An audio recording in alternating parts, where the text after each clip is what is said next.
Salut les goths et bienvenue dans une nouvelle vidéo à la française. Aujourd'hui, très content de vous retrouver. Je suis avec Anto. Salut Anto. Salut Hippo, salut les gars. Et aujourd'hui, on est là pour parler des courses à venir, donc Paris-Nice et Estrade Bianche. Mais d'abord, on est là pour débriefer le week-end avec notamment les classiques pavés. Et quelque chose me dit, Anto, que tu as plutôt bien apprécié ce week-end de classiques. Ah ouais, c'est vrai que la course de samedi surtout, avec l'homme loop, c'était vraiment très très sympa. Et que, bon, malheureusement, la victoire de Soren Warrenschkel, mais Pourquoi une énorme. malheureusement? Parce que deuxième, c'est malheureusement Paul Magnier qui a failli s'imposer, mais qui a fait une énorme course, qui a été présent à tous les moments de la course surtout. Et c'est ça qu'il faut retenir, parce qu'au final, ça a fini avec un sprint massif, mais il a été présent à chaque fois que ça a accéléré, il était dans le bon groupe ou dans les bons coups. Donc énorme, et pour ceux qui suivent un peu nos vidéos, depuis le temps que je parle de Paul Magnier, j'en avais parlé dans les Six Fantastiques aussi.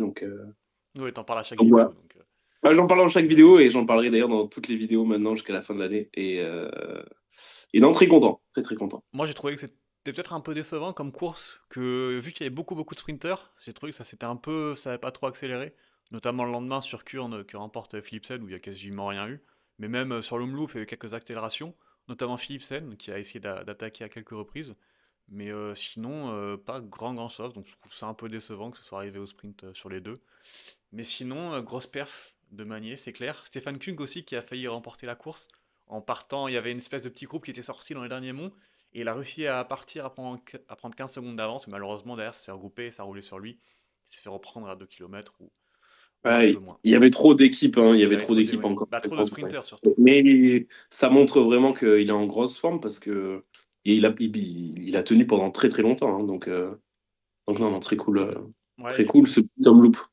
Ouais, et d'ailleurs, Magny qui a refait deuxième, derrière Van Der Poel, cette fois sur notre classique plus tard dans la semaine, ou encore une fois impressionnant, mais sur un sprint comme ça, Van Der Poel est quand même assez dur à bouger.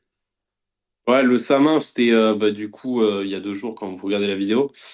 Euh, ouais, un peu dommage, mais après Van Der Poel préfère affronter Paul Magny que Pogacar, on en reparlera Ouais, mais plus tard dans la vidéo. peut-être qu'il affrontera plus tard dans la saison, mais on en reparlera.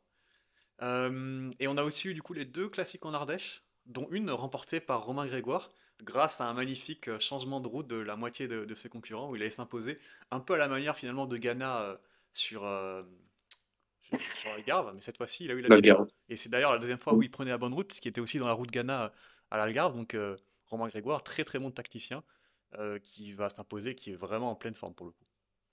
Alors, très bon tacticien, ça c'est sûr, mais il est surtout intelligent, ce qui n'est peut-être pas forcément le cas de tous les coureurs du peloton. Enfin, moi, j'arrive pas à comprendre comment les mecs ne reconnaissent même pas le final d'une course. Ça me paraît pour moi être la base du vélo. Où tu Ouais, mais regardes après, le quand tu arrives dans final les derniers kilomètres, que tu es un peu et- oxy, en fait, le problème, c'est Ouais, qu'il en suffit de un qui se trompe, et derrière, tout le mais monde suit, quoi. en fait, le problème, c'est que depuis toujours, les motos ne vont jamais au même endroit que les coureurs à l'arrivée. Forcément, à la fin, on sait très bien qu'elles ont un petit passage pour sortir. Ouais, mais Et à chaque fois, ben, il ne faut pas suivre la moto, ils le savent. Et là, ben, bon, je ouais, sais mais pas qui a fait l'erreur, par contre, je c'est ça, sais pas de qui ça vient cette fois. c'est peut-être de Brenner qui était en tête, je sais pas si c'est, parce que Ah je non, sais que non, Brenner non, a fait, non, Brenner, il fait deuxième de l'étape. ah, Non, non. Brenner fait deuxième, donc ça va pas être lui, je sais pas qui fait, alors, parce qu'il y avait pas, c'était un groupe relativement conséquent, en vrai, parce que souvent, ça arrive Ce à qui est deux ou dommage, trois. c'est que Hirschi tombe, du coup, à cause de ça. Ouais, donc, Bon, ouais, lui qui était en grande condition. je sais pas trop. Et du coup, le lendemain, c'est Ayuso qui va chercher la victoire en faisant un peu à la Pogacar, qui sort à 30 bornes de l'arrivée et qui résiste à Skelmos. Donc, bon, là, il n'y a pas grand chose à dire, hein, il était juste meilleur. Euh, voilà. Bon, on n'a pas eu grand chose à se mettre sous la dent ce Le jour-là. plus gros raid de la saison, je crois, pour l'instant, 40 kilomètres ou 45 kilomètres Ouais, pour, parce que Ayuso.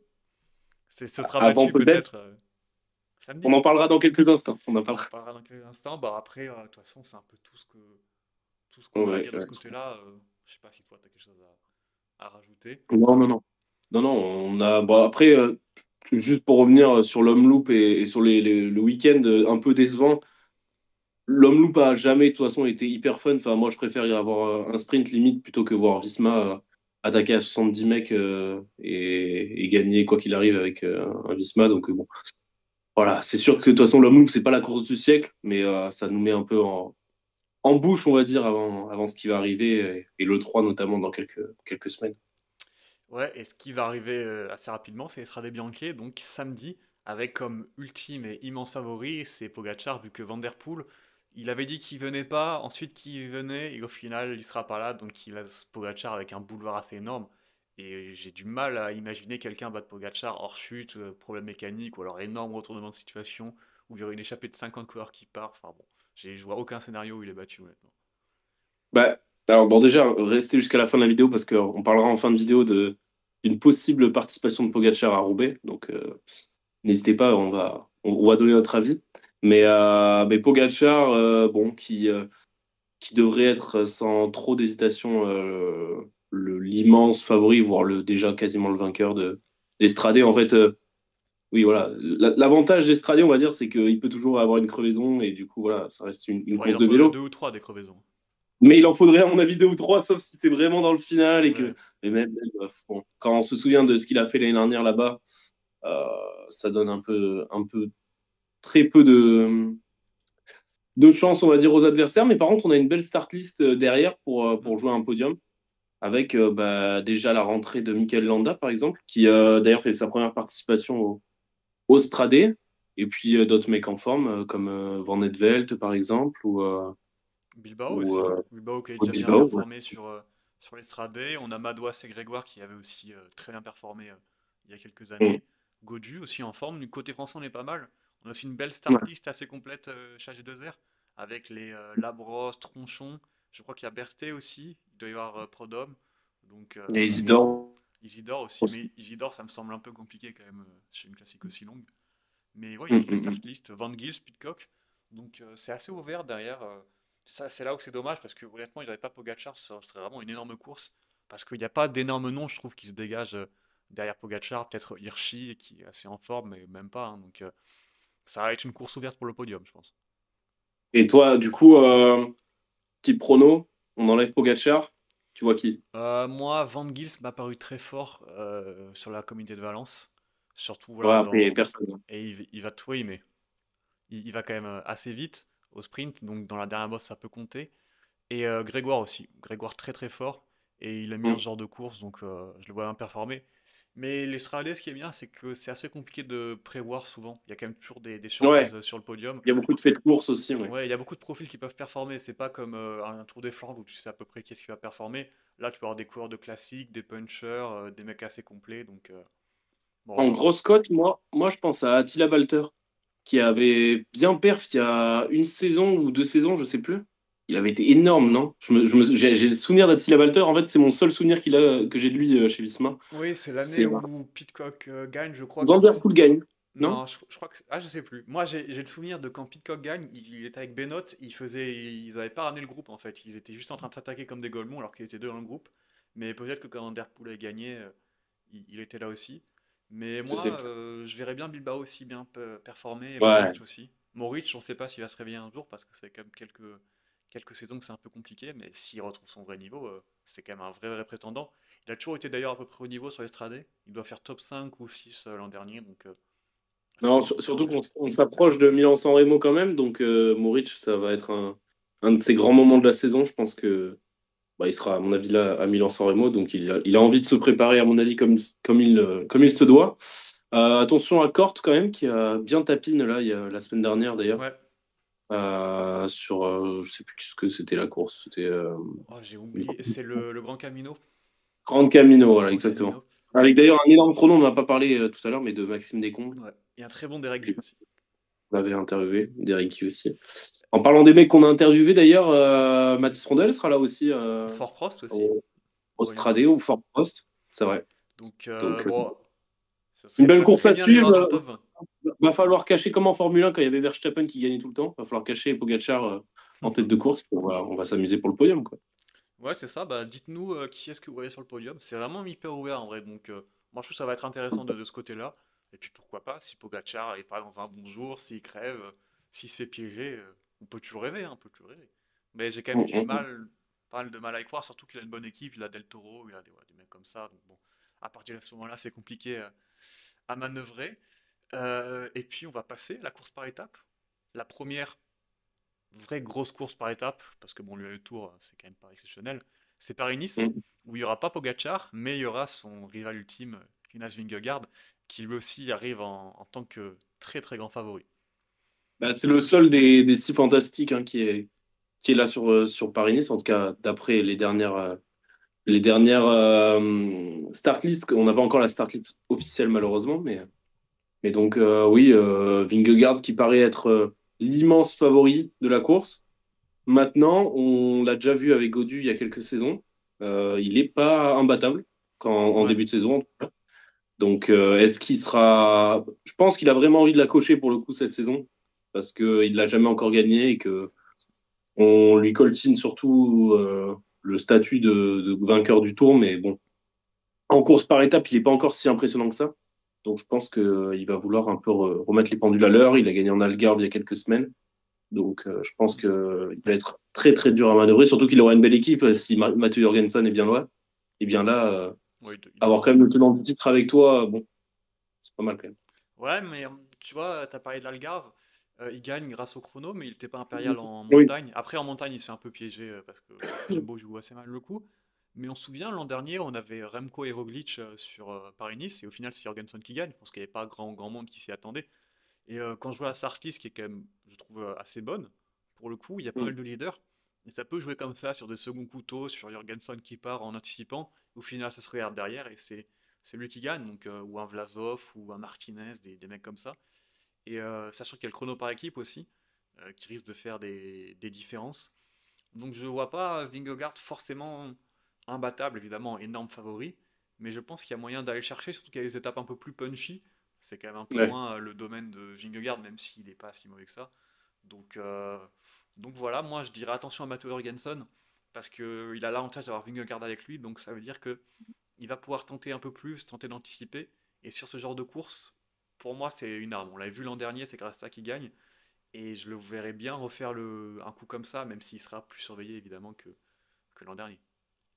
Ouais, moi, je suis assez d'accord avec ce que tu dis, mais je vois pas tellement Jorgensen faire ça. Moi, je vois surtout un Buitrago qui fait un début de saison assez exceptionnel et qui, pour moi, peut aller, pourquoi pas, titiller Jonas Vingegaard sur un profil plus punchy comme ça, même s'il y a quand même l'avant-dernière étape qui est une typique étape de montagne, quoi. Mais il aura Lenny Martinez à ses côtés. Il y a Jack Haig pour l'instant qui sont sur la start list chez Bahreïn. Donc, il va avoir une grosse équipe et je pense que il a la possibilité de gagner la course. Ouais. Non, c'est clair. Bah, pas mal de leaders. On a du Ben O'Connor aussi, du Richard Carapaz. Donc Ouais. pas mal de monde de ce côté-là aussi. Pour les étapes un peu plus, on va dire, plates ou vallonnées, on a quand même Alaphilippe qui est là. Il y a une étape qui pourrait bien lui convenir. Mais on a surtout Tim Merlier qui fait office d'énorme favori pour les sprints, même s'il n'y en a pas à 60 millions.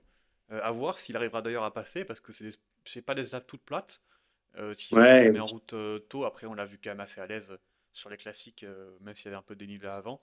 Mais quand on voit un Mats Pedersen, on peut se dire peut-être que la Trek va essayer de faire tout péter assez rapidement. Donc à voir de ce côté-là, mais si Berlier arrive au sprint, j'ai du mal à voir Arnaud Démarre le battre, par exemple. Moi, si Merlier arrive au sprint, j'ai du mal à voir Jacobsen le battre aussi. Ouais, moi j'ai du mal à voir Jakobsen arriver au sprint, donc c'est un peu ça le problème. C'est ça le problème, c'est qu'il passera pas. Ouais, Mais non, c'est sûr. sinon, côté français, on a Guillaume Martin qui a été plutôt intéressant en ce début de saison. On a mis un Euh, Janir On a Emilien Janière aussi qui a fait troisième sur le au sprint. Sama. Donc à voir pour avoir des petits top 10 Il sur y les a sprints. Zinglo aussi pour Visma, Ouais, visiblement. Bon, d'après, on n'a pas pour l'instant Van Aert, on n'a pas pour l'instant Laporte. Donc Zinglo qui sprinterait pour Visma, ça peut être intéressant. Va falloir voir ce que ça donne, Zinglo chez Visma. Ça va être un peu l'attraction de la saison pour nous Français chez Visma.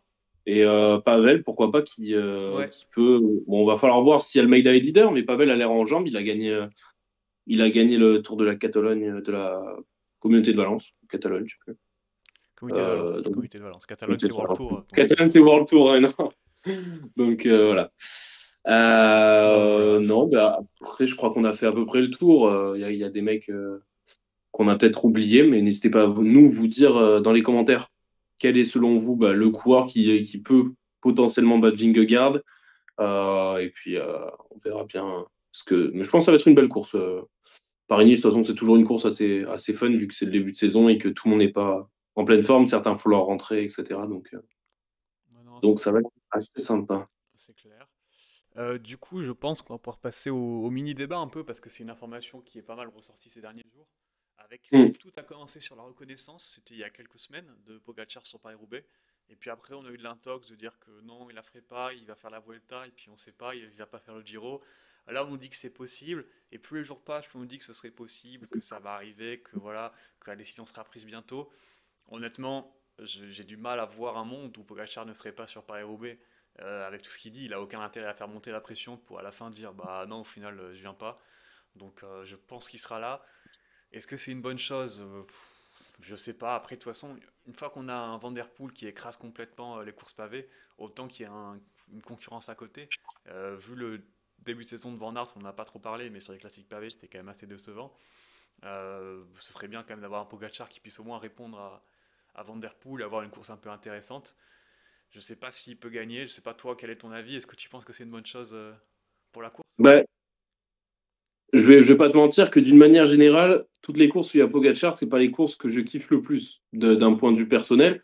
Mais là, pour le coup, sur celle-là, c'est peut-être une des seules courses de la saison où il est vraiment battable.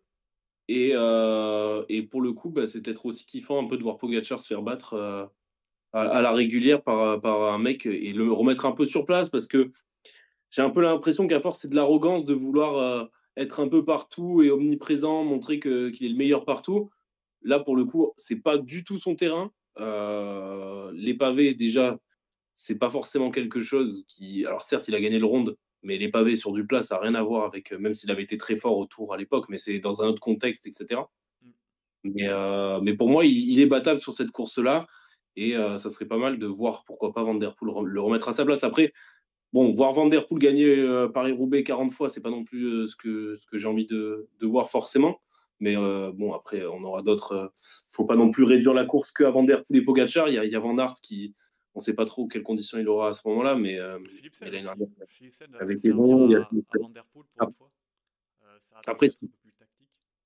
si Philipsen, euh, si Philipsen gagne Roubaix, c'est pas forcément quelque chose qui va mieux me réconforter que Van Der Poel ou Pogacar, hein, je vais pas te mentir. Mais Mais bon. moi, je pense quand même, je sais pas s'il gagnerait Pogacar. Non, non, en vrai, c'est pour ça, c'est pas forcément dit, tu vois, c'est pas. Non, c'est pas dit, Et non.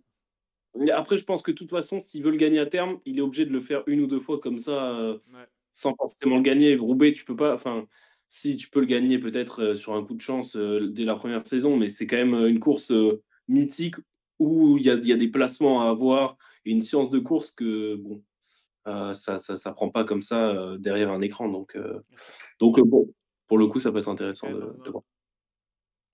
une grosse prise de risque pour Pogacar quand même d'aller se risquer à aller sur Paris-Roubaix. Ouais. En plus, c'est des De gros tomber. objectifs. Sur une course qui apparemment bah, il n'aurait pas du tout préparé avant. Enfin, ça va être un truc qui a été fait sur un coup de tête. Donc c'est quand même une énorme prise de risque.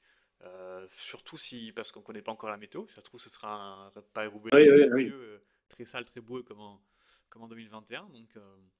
Donc à voir. Après, pour le coup, ça confirmerait l'hypothèse qu'il ne fait pas du coup le Giro et que du coup, il va faire une période des classiques complète avec bah, du coup le Ronde, Paris-Roubaix, Liège, enfin la Flèche, je ne sais pas s'il la fera, mais Liège.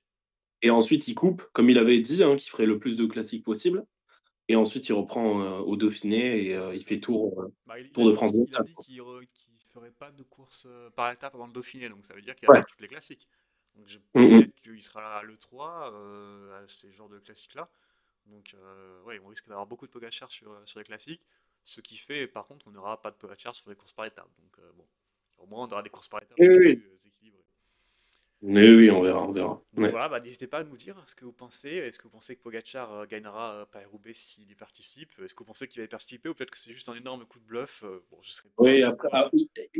il l'avait déjà un peu fait l'année dernière quand il avait été pas très loin. Il avait reconnu quelques secteurs, je crois. Et Hmm. là, cette fois, il a vraiment reconnu tous les secteurs pavés d'après son directeur sportif. Bah, de toute façon, ça devait arriver un jour. Enfin, il n'y a pas grand monde qui se Oui, dirait oui, que oui. si c'était pas cette année, ça aurait été l'an prochain. Moi, j'étais déjà étonné qu'ils le disent pas directement cette année. Pour moi, c'était quasi sûr qu'il allait le faire, vu que bah, il manque pas non plus un million de monuments pour avoir les 5. Je pensais qu'il allait dire bah je fais Paris-Roubaix cette année. Bon bah au final il a un peu attendu et il a fait un espèce de suspense. Donc voilà, je pense qu'on en saura plus dans les jours à venir. Hum. Donc bah écoutez, bah voilà, et on se retrouvera lundi pour débriefer l'Estradé. Peut-être pour en parler de nouveau de Pogacar et Paris-Roubaix si l'info est tombée à ce moment-là. On parlera aussi évidemment de la preview de Tirreno et peut-être un peu de la première étape de Paris-Nice si quelque chose de notable s'est passé. Allez, on se dit à la prochaine. Salut les gouttes. Salut, Goth.